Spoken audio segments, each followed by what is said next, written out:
Welcome back to my YouTube channel. This is Rosel Malayan. For my today's vlog guys, gagawa po tayo ng creamy buko salad with nata de coco. At ito na guys yung ating mga ingredients. Buko, fruit cocktail, nata de coco, all-purpose cream, and condensada. At ayan na guys ang ating mga ingredients. Ready muna natin guys yung ating buko. I-grate muna natin. At saka natin paghahalo-haluin lahat.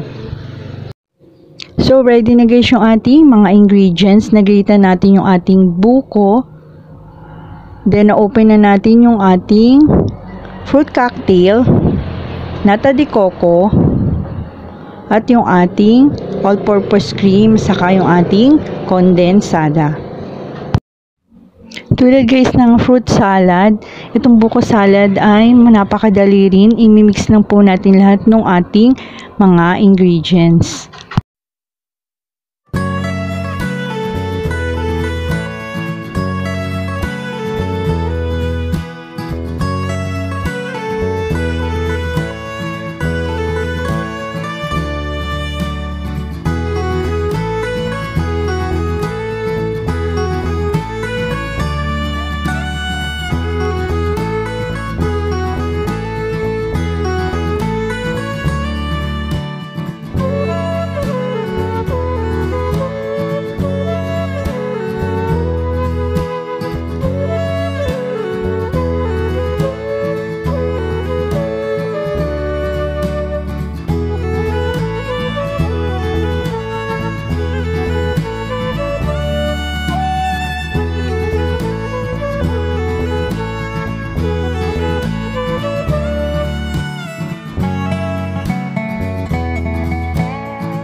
So after ma-mix na po natin lahat guys yung ating mga ingredients, yun, haluin lang natin mabuti, then pwede na po natin na ilagay sa fridge.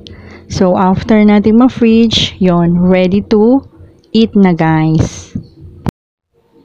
Today is January 1 guys, so Happy New Year po sa ating lahat, 2024 na. Maraming salamat po sa panunood. God bless you all. Bye!